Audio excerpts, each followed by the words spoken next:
예산은 매일, 일주일 단위로, 한 달 단위로 또는 그 이상의 기간에 걸쳐 자유롭게 세울 수 있습니다. 하지만 자신의 소득이 들어오는 기간에 따라 세우는 것이 좋습니다. 예산의 양식은 소득과 지출 항목으로 이루어지는데요. 이 또한 자유롭게 정할 수 있습니다.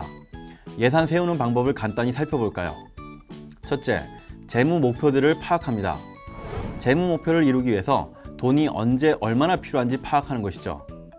목표가 구체적일수록 예산을 수립하기가 훨씬 쉽습니다. 둘째, 과거와 현재의 소득과 지출 상태를 파악합니다. 현금 흐름표를 참고해서 소득과 지출 상태를 평가하여 예산 수립의 기초 자료로 사용하는 것이죠. 계절에 따라 소득과 지출의 변화가 있을 수 있으므로 가능하면 1년간의 현금 흐름표를 작성해 두는 것이 좋습니다. 지출은 고정 지출과 변동 지출로 나누어 얼마나 되는지 파악하는 것이 좋은데요. 고정 지출은 세금, 부채 상환금, 할부금 같은 것으로 꼭 지출해야 하는 금액입니다. 변동 지출은 어느 정도 조정 가능한 금액이죠. 가령 학교 등록금은 고정 지출, 외식비는 변동 지출에 해당하는 것입니다. 셋째, 월소득을 계산합니다. 소득이 언제 어디에서 얼마나 들어올 것인지를 알아야 합니다.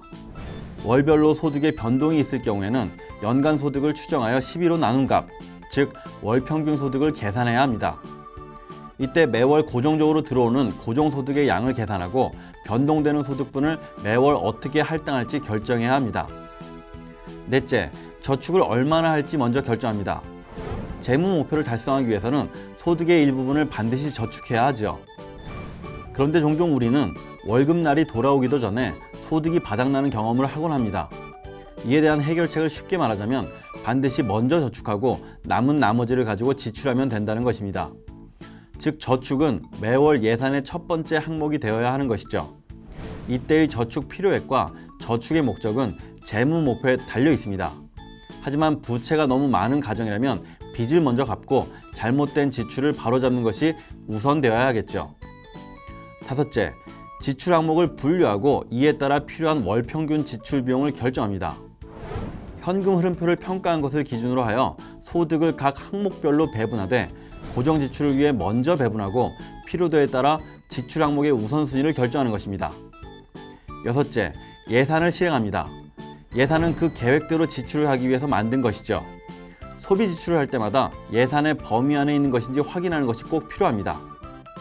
일곱째, 예산을 평가하고 다음 예산 수립에 반영합니다. 수립한 예산을 실행한 후에 소득과 지출이 균형을 이루었는지 평가해야 한다는 얘기입니다.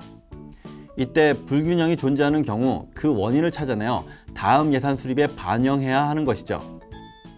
저축액을 얼마나 할지 결정하는 게 참 중요한 게요. 이걸 결정하지 않고 일단 쓰고 남는 걸 저축하자 하는 순간 저축은 없어요.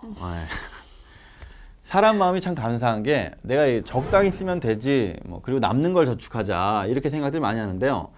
쓰다 보면 씀씀이가 커지고 그만큼 남는 건 없고 그러니 저축액도 없는 거죠. 왜 나이 먹고 노년기에는 공무원이나 선생님들이 잘 살잖아요. 왜 그러겠어요? 월급은 좀 적게 주고 미리 월급에서 연금을 팍팍 따박따박 떼어 놓으니까 그래요. 물론 그러니까 젊을 땐 좀 살기가 빡빡하긴 한데 그래도 그렇게 먼저 저축부터 하고 나니까 나중에 노년이 되면 편한 거죠. 그렇다고 또 딱히 공무원 선생님들이 연금을 너무 많이 뗀다고 해서 망하거나 헐벗는 분들은 없잖아요. 일단 떼어 놓으면 거기에 맞춰서 생활 규모를 좀 줄이고 검소하게 살게 되는 거죠. 그럼 저축액을 얼마로 결정해야 돼요? 비율 같은 게 있어요? 비율이라고 할 수 있는 게 딱 있진 않고요. 이제 제가 봤을 땐 본인이 좀 감을 잡는 게 중요해요. 일단 사회 초년생이라면 적어도 절반 정도는 따로 이렇게 떼어 놓는 게 맞다고 봐요. 이게 좀 잘 안 될 텐데 대부분 솔로다 보면 쓸 일도 많고 또 쓰고 싶거든요. 그래서 그때 이제 절반 이상씩 딱딱 이렇게 떼어 놓지 않으면 결혼하고 나서 애 낳고 이렇게 하다 보면 모으기가 정말 힘들어진다는 걸 알게 될 거예요. 그러니까 지출이 워낙 많이 늘어나기 때문에 가급적 좀 솔로일 때는 절반 정도는 떼어놔야 된다. 결혼한 부부들도 1년 이상 이렇게 같이 살다 보면 어느 정도 좀 허리를 졸라맬 수 있을지 좀 감이 오거든요. 그래서 중요한 건 제가 봤을 때는 좀 무리해서라도 저축액을 좀 늘려잡는 게 그런 게 중요해요. 쉽게 저축할 수 있는 수준이라면 잘하는 게 아니고요. 좀 어렵겠다 싶을 정도로 저축을 좀 늘려잡아야 하는 거죠. 그래야 그게 그나마 나중에 좀 목돈이 되어서 노후 자금이 되는 거예요. 공무원 선생님들 생활이 좀 빡빡하다고 뭐 하는 것처럼 일반 직장인들도 저축을 좀 팍팍 좀 무리해서 하는 게 좋아요. 막 얘기만 들어도 너무 빡빡해요, 진짜. 그 노년에 편하시려면 얼른 허리띠 좀 졸라 매세요.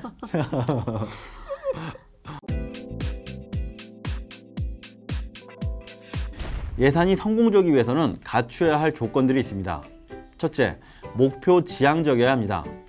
예산은 장기 재무 목표와 관련되어야 합니다. 따라서 목표를 성취할 수 있는 방법을 제공하는 것이 좋습니다. 둘째, 융통성이 있어야 합니다. 예산은 그대로 지켜지는 것을 전제로 하지만 전혀 융통성이 없어서는 안 됩니다. 왜냐하면 소득이 갑자기 줄어들거나 지출이 갑자기 늘어나는 일이 생길 때가 있기 때문입니다. 따라서 가능하다면 부채를 지지 않고도 예산 내에서 해결할 수 있어야 합니다. 뿐만 아니라 생각하지 못했던 지출이 있을 수도 있기 때문에 제한된 범위 내에서 충동 구매를 허용할 필요도 있습니다. 한 가지 방법으로는 소득의 일정 부분을 따로 용도를 정하지 않고 여유 자금으로 배분해 두는 것입니다. 하지만 이러한 융통성의 범위가 지나치게 큰 폭으로 설정된다면 예산의 본래 기능을 상실하는 것이죠.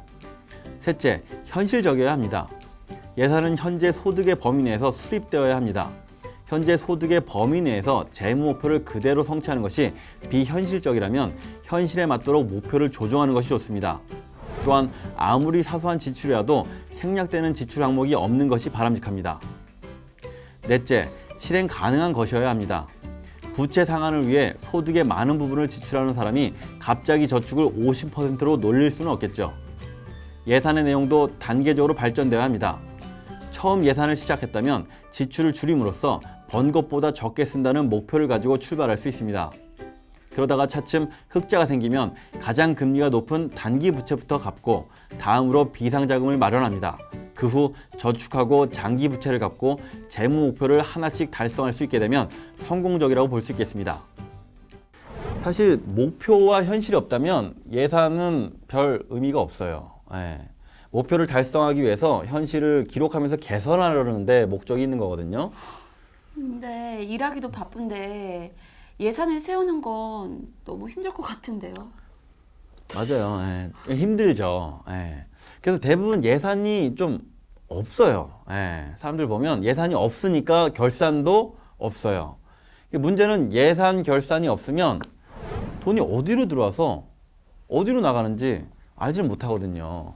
그럼 뭐 뭘 줄여야 할지 뭘 남겨야 할지 알 수가 없죠. 결국 이제 목표를 할 수도 없고 목표를 따라 실행할 수도 없게 되는 거죠. 제가 볼 때 그 맞벌이 부부가 매달 예산을 짜서 생활하는 거는 현실적으로 좀 많이 힘들 거예요. 외벌이 부부라면 그래도 한 명이 맡아서 좀 할 수 있는데 맞벌이 부부라면 좀 어렵거든요. 다만 이제 맞벌이 부부라도 좀 매달 하면 좋지만 적어도 좀 분기나 반기 혹은 1년에 좀 한 번이라도 꼭 예산을 짜보고 좀 결산을 해보는 게 자산 관리에 대단히 도움이 될 거예요. 일단 뭐 해봐야지만 훈련이 되지 뭐 이거 해보지도 않고 돈의 흐름을 어떻게 이해하겠습니까? 그죠?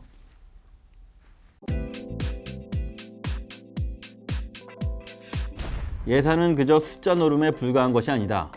국민 개개인의 재산은 물론 각 계층과 나라 전체를 부강하게 만드는 수단이다. 윌리엄 글래드스턴의 말입니다. 윈스턴 처칠과 함께 가장 위대한 영국의 수상으로 불리우는 사람이죠. 예산은 국가와 기업뿐만 아니라 가정경제를 아주 탄탄하게 만들어주는 매우 주요한 수단임에 틀림없습니다. 예산을 통해 가정경제의 균형을 맞추어 보시길 바랍니다. 돈에 휘둘리지 않고 돈을 다스리는 삶, 충전스쿨의 양보석이었습니다. 감사합니다.